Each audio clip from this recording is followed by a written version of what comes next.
Dear learners, এই লেসনে আমি আপনাদের দেখাবো যে কিভাবে আমাদের এই কারেন্ট ওয়েবসাইট ইউজ করে ইউজাররা অর্ডার সাবমিট করার পর সাইটের অ্যাডমিনিস্ট্রেটর কিভাবে অর্ডারগুলো ম্যানেজমেন্ট করতে পারে এই ওয়েবসাইটের ব্যাকএন্ড থেকে।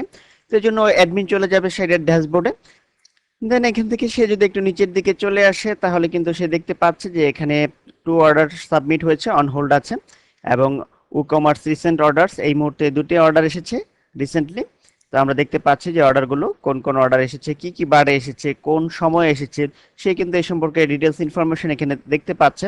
এবং মান্থলি সেলস কত হবে সে কিন্তু মাস শেষে সে এখান থেকে সবকিছুই মনিটর করতে পারবে। তাছাড়া এখান থেকে আরেকটু ডিটেলসে সে যেতে পারবে। সে যদি ই কমার্সে যায় এবং যদি অর্ডারস এই লিঙ্কটিতে ক্লিক করে,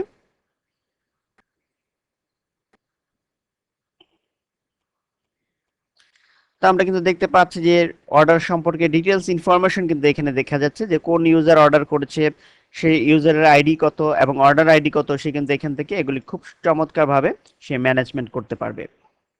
আমরা যদি এই অর্ডারটি ওপেন করি, এডিট অর্ডারে যাই, তো আমরা কিন্তু দেখতে পাচ্ছি যে এই অর্ডার সম্পর্কে ডিটেলস ইনফরমেশন কিন্তু সাইটের অ্যাডমিনিস্ট্রেটর এখান থেকে দেখতে পাচ্ছে এবং অর্ডারগুলো সে মনিটর করতে পারছে। তাছাড়া সে যদি রিপোর্টে যায়,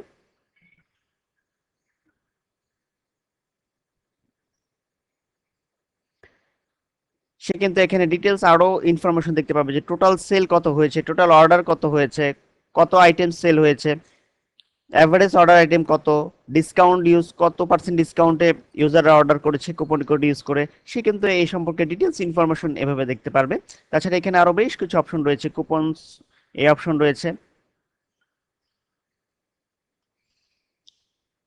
যে কুপন ইউজ করে কতটি অর্ডার সাবমিট হয়েছে। আমরা দেখতে পাচ্ছি যে একটি অর্ডার সাবমিট হয়েছে। ঠিক একইভাবে আরো বেশ কিছু অপশন রয়েছে কাস্টমার্স, সে যদি কাস্টমার্সে যায় তাহলে সে কিন্তু কাস্টমার সম্পর্কেও এখানে বেশ কিছু ইনফরমেশন পেয়ে যাবে। তো এইভাবে একজন ইউজার অর্থাৎ একজন অ্যাডমিনিস্ট্রেটর সে কিন্তু সে যদি স্টকে যায়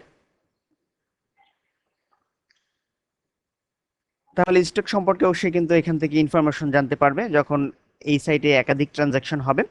তো আশা করি ব্যাপারটি আপনারা বুঝতে সক্ষম হয়েছেন যে একজন অ্যাডমিনিস্ট্রেটর কিভাবে সাইটের ব্যাক এন্ড থেকে এই সাইটের টোটাল ম্যানেজমেন্ট সে করতে পারে অর্ডার রিলেটেড।